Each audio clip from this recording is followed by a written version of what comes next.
अस्सलाम वालेकुम, myself Naveed Ahmed, I am your biology teacher. और आज हम डिस्कस करने वाले हैं डीएनए एज हेरिडिटरी मटेरियल।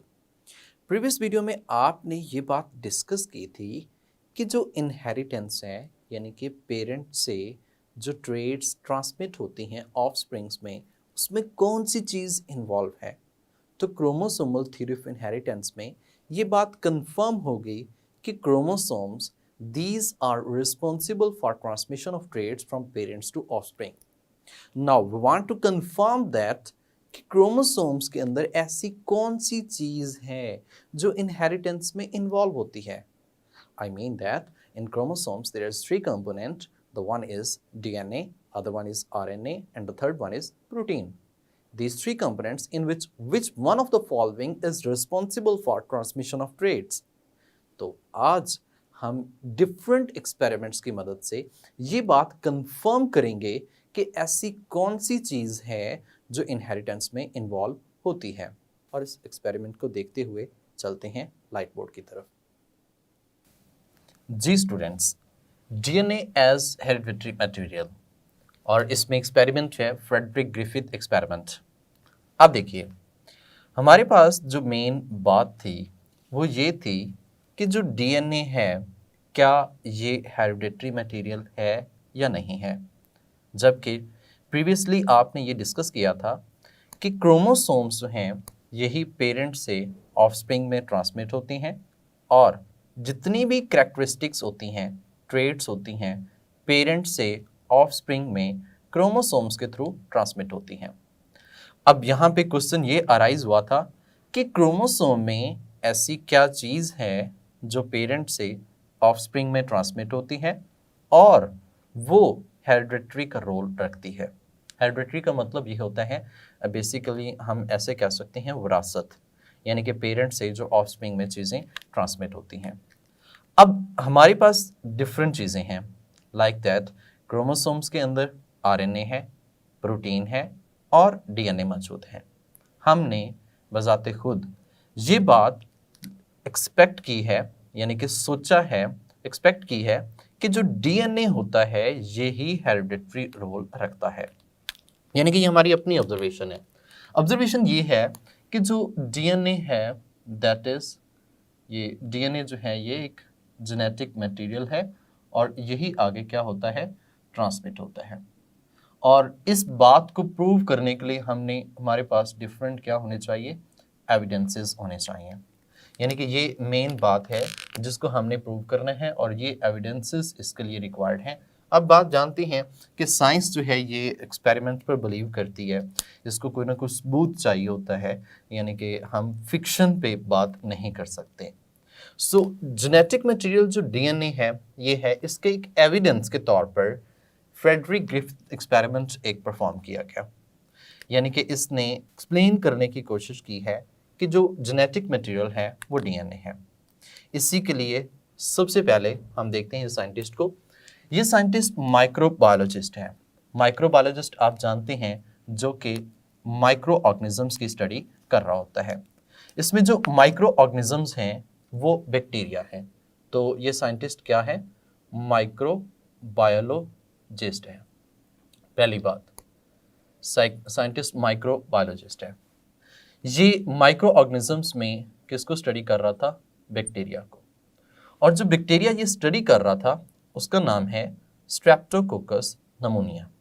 यानी कि ये स्टडी कर रहा था स्ट्रेप्टोकोकस नमोनिया को। ये जो स्ट्रेप्टोकोकस नमोनिया है ये बेसिकली स्पेसिफिक एक बैक्टीरिया है जो क्या कॉज करता है, नमोनिया कॉज करता है। क्या कॉज करता है, नमोनिया, मतलब ये डिजीज कॉज करेगा और उस डिजीज की वजह से क्या हो जाती है, नॉर्मली डेथ हो जाती है। अब ये जो स्ट्रेप्टोकोकस नमोनिया है इसके दो वेरिएंट उसको मिल गए, यानी कि एक तो नेचुरल जो नॉर्मल था और एक ऐसा जो कि म्यूटेंट टाइप इसमें एग्जिस्ट करती है। मतलब हमने यहाँ पे एक बात की है, एक तो इसमें यानी कि इसकी जो वेरिएंट्स आप कह सकते हैं या स्ट्रेन्स कह सकते हैं या इसकी टाइप्स को हम ले सकते हैं, वो दो आ जाती हैं। एक एस, उसको हमने एस फॉर्म का नाम रखा, एस फॉर्म, और एक जो है उसको हमने आर फॉर्म के नाम से मेंशन किया हुआ है। अब जो एस फॉर्म है इसलिए कहा जाता है क्योंकि ये स्मूथ कॉलोनीज बनाता है। इसकी जो कॉलोनीज की अपीयरेंस होती है वो कैसी है, स्मूथ है। जबकि आर फॉर्म की बात करें तो इसकी कॉलोनीज की अपीयर जो है वो कैसी है, रफ कॉलोनीज बनाने में इन्वॉल्व होता है। स्टूडेंट, इसमें जो स्मूथ कॉलोनी बनती है उसकी वजह क्या है, because they contain an enzyme, इनके अंदर एक एंजाइम होता है और ये एंजाइम जो है ये एक पॉलीसेक्राइड कोट बना देता है इसके अंदर। तो पॉलीसेक्राइड कोट जो है वो इसके अंदर डेवलप हो जाता है, पॉलीसेक्राइड कोट। और इसकी बात करें तो दैट लैक पॉलीसेक्राइड कोट, तो इसमें ये पॉलीसेक्राइड कोट जो है वो मौजूद नहीं था। तो एक में पॉलीसेक्राइड कोट है और दूसरे में पॉलीसेक्राइड कोट नहीं है, जिसकी वजह से कॉलोनीज की फॉर्म डिफरेंट होती है, अपीयरेंस डिफरेंट होती है और उसी की बेस पे हमने इसको आर फॉर्म या एस फॉर्म के नाम से मेंशन किया।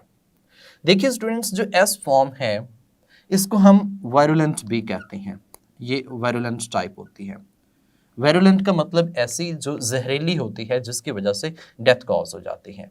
और ये जो टाइप है that is known as non virulent, ये जहरीली नहीं होती, इसकी वजह से ऑर्गेनिजम्स की डेथ यानी कि ये डिजीज कॉज नहीं होती। हम इसमें ये कह सकते हैं कि जो स्मूथ कॉलोनीज वाले हैं दीज आर नॉर्मल, ये नॉर्मल और पैथोजेनिक होते हैं। जबकि अगर हम बात करें इसकी तो ये कैसे होती हैं, म्यूटेंट टाइप होती है और म्यूटेंट टाइप में दीज आर नॉन पैथोजेनिक, ये नॉन पैथोजेनिक कंसीडर किए जाते हैं, यानी कि ये जहरीले नहीं होते। तो ये दो बैक्टीरिया जो हैं वो इसके पास मौजूद हैं, यानी कि इसने इनके स्ट्रेन जो हैं वो फाइंड आउट की और इसने अनएक्सपेक्टेड ऑब्जर्वेशंस जो हैं उनको देखा और उनको परफॉर्म किया।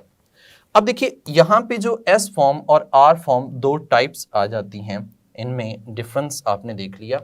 और इसने जो एक्सपेरिमेंट परफॉर्म किया है वो माइस पर एक्सपेरिमेंट परफॉर्म किया है। अब जो माइस है उसको देखते हैं। देखिए स्टूडेंट्स, अब दो टाइप्स हैं, एक एस फॉर्म और दूसरी कौन सी है, आर फॉर्म। लेट्स सपोज यहाँ पे हम एस फॉर्म की बात कर लेते हैं, ये बैक्टीरियम। अब इस बैक्टीरियम की बात करें तो इस बैक्टीरियम में जो हमारे पास वो ऑर्गेनिज्म होता है उसके ऊपर एक पॉलीसेक्राइड कोट मौजूद है और इसी वजह से इसकी जो अपीयरेंस है वो कैसी है, स्मूथ है। जब हमने एस फॉर्म को इंजेक्ट किया किसके अंदर, इंजेक्टेड इनटू माइस, जब हमने इसको माइस में इंजेक्ट किया तो माइस की डेथ हो गई, माइस की डेथ हो गई। डेथ इसलिए हुई क्योंकि उसको डिजीज़ हुई और वो डिजीज़ आप जानते हैं स्ट्रेप्टोकोकस नमूनिया की वजह से डिजीज़ जो है वो नमूनिया ही होती है और उसकी वजह से डेथ पॉसिबल होती है। जबकि जो दूसरी फॉर्म हमारे पास मौजूद है दैट इज़ आर फॉर्म, वो आर फॉर्म है। अब ये जो आर फॉर्म है जब इसको इंजेक्ट किया गया माइस के अंदर, यानी कि that is injected into the mice, injected into mice, तो जब इसमें इसको इंजेक्ट किया गया माइस में तो दैट वाज नॉट, ये लाइव था और नो डिजीज, उसमें कोई भी डिजीज वगैरह नहीं हुई, वो नॉर्मल था। अब ये जो डिफरेंस मैंने बताया है वो आर फॉर्म में ये था कि इसके ऊपर वो पॉलीसेक्राइड का कोट मौजूद नहीं था। जबकि अब उसने एस फॉर्म को क्या किया, हीट किल्ड किया, यानी कि एस फॉर्म जो जहरीले हैं, वायरुलेंट हैं, इसको हीट किल्ड किया। आप ऐसे कह सकते हैं heat killed S form. S form के जो वायरुलेंट जहरीले थे उनको हीट के थ्रू किल कर दिया। जब उसने इनको हीट के थ्रू किल किया, जब किल किया तो किल्ड बैक्टीरिया जो हैं, अब जहरी बात है ये नॉन लाइव हैं, जिंदा तो नहीं हैं, जब इनको injected into the mice, injected into mice, mice में इंजेक्ट किया तो माइस वाज लाइव और उसमें कोई डिजीज नहीं होती, माइस बिल्कुल जिंदा था। अब उसने क्या किया कि ये जो एस फॉर्म है एज अ कंट्रोल ग्रुप, यानी कि इनको चेक करने के लिए एस फॉर्म को तो हीट किल्ड से किया और उसमें देखा कि उसमें डिजीज कॉज नहीं होती। जबकि जो उसने आर फॉर्म है जो कि पैथोजेनिक नहीं है, इनको और हीट किल्ड एस फॉर्म, इन दोनों का मिक्सचर बनाया। यानी कि हम ऐसे कह सकते हैं कि अब उसने क्या किया, हीट किल्ड, यहां पे उसने ऑर्गेनिज्म जो लिए हैं वो हीट किल्ड एस फॉर्म लिया, हीट किल्ड एस फॉर्म। अब जब हमने हीट किल्ड एस फॉर्म को इंजेक्ट किया तो उसमें डिजीज नहीं हुई थी। Same as it is R form जो है जब हम इसको इंजेक्ट करते हैं माइस में तो उसमें भी डिजीज कॉज नहीं होती। तो यहाँ पे हम प्लस ऐड करते हैं किसको, लाइव आर फॉर्म को, लाइव आर फॉर्म को। अब इन दोनों का मिक्सचर बनाया गया। जब इन दोनों का मिक्सचर बना तो इसको इंजेक्ट किया माइस में, injected into mice.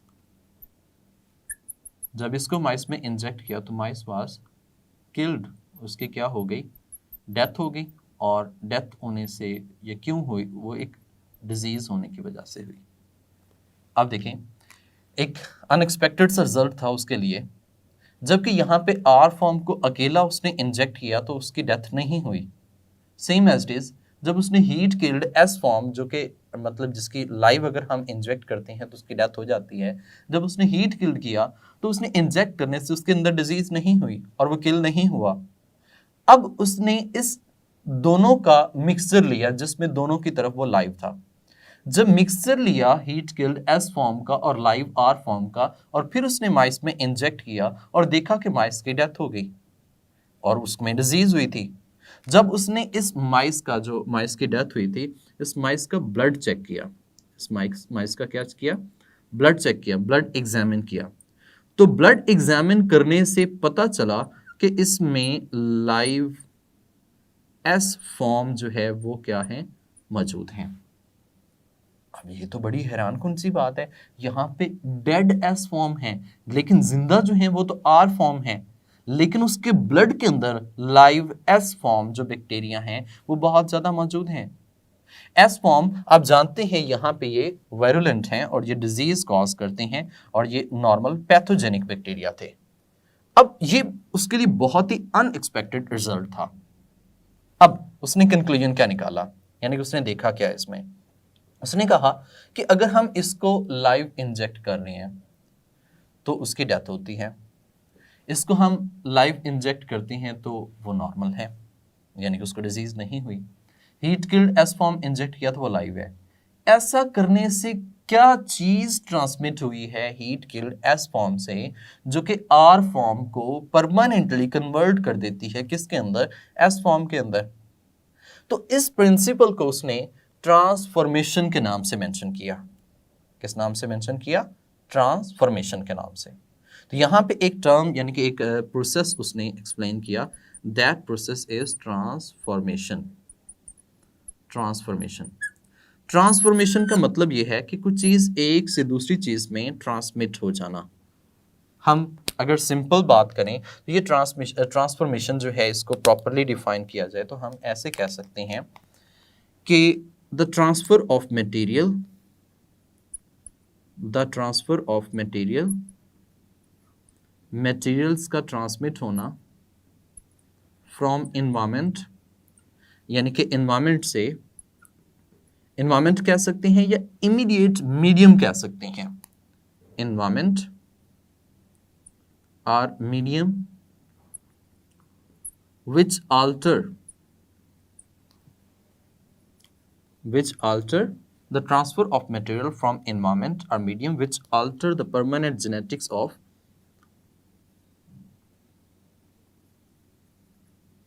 permanently genetics of other organisms, genetics of other organism, that is known as transformation. Simple सी बात ऐसे कह सकते हैं कि एक मीडियम है, उस मीडियम से या एनवायरनमेंट से कोई ना कोई मटेरियल ट्रांसमिट हो रहा है। अब ये कोई जो भी मटेरियल उसमें ट्रांसमिट हो रहा है जो उसके परमानेंटली जेनेटिक्स को चेंज कर रहा है, यानी कि परमानेंटली जेनेटिक्स जो उसका जेनेटिक मटेरियल है वो चेंज हो जाता है दूसरे ऑर्गेनिज्म का जिसमें ट्रांसमिट हो रहा है, तो इस प्रोसेस को हमने ट्रांसफॉर्मेशन के नाम से मेंशन किया। इसी तरह के और भी प्रोसेसेस आपने डिस्कस किए होंगे, लाइक दैट कॉन्जुगेशन आपने पढ़ा था, जिसमें एक बैक्टीरिया दूसरे बैक्टीरिया में अपना जेनेटिक मटेरियल इंसर्ट करता है और उसका जेनेटिक मटेरियल चेंज हो जाता है, यानी कि जो रिसीवर होता है उसका। सेम कंडक्शन का प्रोसेस पढ़ा होगा। इसी तरह से ट्रांसफॉर्मेशन का एक प्रोसेस है जिसमें आपने पढ़ा होगा कि जिसमें वायरस जो है वो इंजेक्ट कर रही होती है। तो ये जो मटेरियल हमने बात की है, इन्वायरमेंटल मीडियम जो है जो ट्रांसमिट करता है परमानेंटली जेनेटिक्स उसका चेंज कर देता है, तो इसको हमने ट्रांसफॉर्मेशन का नाम दिया। अब इसके लिए ये बात अनडिस्कवर्ड थी, इसको नहीं पता था, अब ये डिस्कवर्ड नहीं कर चुका अनटिल 1944 तक। यानी कि 1944 तक इसको ये बात समझ नहीं आई और बाकी साइंटिस्ट भी इस पर वर्किंग कर रहे थे कि ऐसी कौन सी चीज है जो कि हीट किल्ड एस फॉर्म से आर फॉर्म में, लाइव आर फॉर्म में ट्रांसमिट हुई है और लाइव आर फॉर्म जो है that is converted into live S form, यानी कि ये किस में कन्वर्ट हो गया है, एस फॉर्म में। ये बात अभी तक 1944 तक अनडिस्कवर्ड रही। उसके बाद फिर जाके फर्दर साइंटिस्ट जो हैं ऑसवाल्ड एवेरी है, उन्होंने एक्सपेरिमेंट परफॉर्म किया और उस एक्सपेरिमेंट के बाद फिर फर्दर और एक्सपेरिमेंट्स परफॉर्म किए गए। उनसे पता चला, उन्होंने ये बात बताई कि कौन सी ऐसी चीज़ है जो इसमें क्या होती है, ट्रांसमिट होती है। अब इस लेक्चर की ज़रा समरी देखनी है कि इसमें फ्रेडरिक ग्रिफिथ जो था उसने क्या बताने की कोशिश की है। देखिए, टॉपिक है डीएनए एज हेरिडिटरी मटेरियल, यानी कि डीएनए जो है ये एक जेनेटिक मटेरियल है और इस बात को हमने एक्सपेरिमेंटली प्रूव करना है। डिफरेंट साइंटिस्ट ने इसको एज अ सीरीज की फॉर्म में एक्सपेरिमेंट्स परफॉर्म किए और फिर रिजल्ट्स निकाले। सबसे पहले फ्रेडरिक ग्रिफिथ एक्सपेरिमेंट है, इसने माइक्रोबायोलॉजिस्ट था, बैक्टीरिया पे वर्किंग कर रहा था, इसने स्ट्रेप्टोकोकस नमूनिया पे वर्किंग की। इस स्ट्रेप्टोकोकस नमूनिया को बाद में हमने नीमोकोकस के नाम से भी मेंशन करना शुरू कर दिया, PNEUM, नीमोकोकस। तो इसको हम नीमोकोकस के नाम से भी मेंशन कर सकते हैं। तो ये नीमोकोकस भी कहला सकता है और स्ट्रेप्टोकोकस नमूनिया भी हम इसे कह सकते हैं। जबकि ये स्ट्रेप्टोकोकस नमूनिया जो है इसकी दो वेरिएंट्स हमारे पास मौजूद हैं, एक एस फॉर्म, दूसरी कौन सी है, आर फॉर्म। ये एक शॉर्ट क्वेश्चन में आ भी सकते हैं इनका कंपैरिजन, और एमसीक्यूज में भी आ सकता है कि इसमें ऐसी क्या चीज़ होती है जिसकी वजह से ये जहरीला होता है और इसमें ऐसी क्या चीज़ है जिसकी वजह से ये जहरीला नहीं है। तो ये इसका जो कोट है जिसे हम पॉलीसेक्राइड कोट कहते हैं, ये चीज़ इसमें डिफरेंट होती है। और फर्दर जब उसने इंजेक्टेड किया तो ये 4 तरह से एक्सपेरिमेंट जो हैं वो परफॉर्म किए गए। सबसे पहले उसने एस फॉर्म को, फिर आर फॉर्म को, फिर हीट किल्ड एस फॉर्म को और फिर हीट किल्ड एस फॉर्म और प्लस में लाइव आर फॉर्म को ट्रांसमिट किया और ये ओवरऑल एक्सपेरिमेंट जो है उसमें आता है हमारे पास। डियर स्टूडेंट्स, इस लेक्चर में आपने बिल्कुल ये बात समझ ली होगी कि ट्रांसफॉर्मेशन किसे कहते हैं। होप सो आपको ये लेक्चर बड़ी अच्छे तरीके से समझ आया होगा। तब तक के लिए, नेक्स्ट लेक्चर तक के लिए, अल्लाह हाफिज़।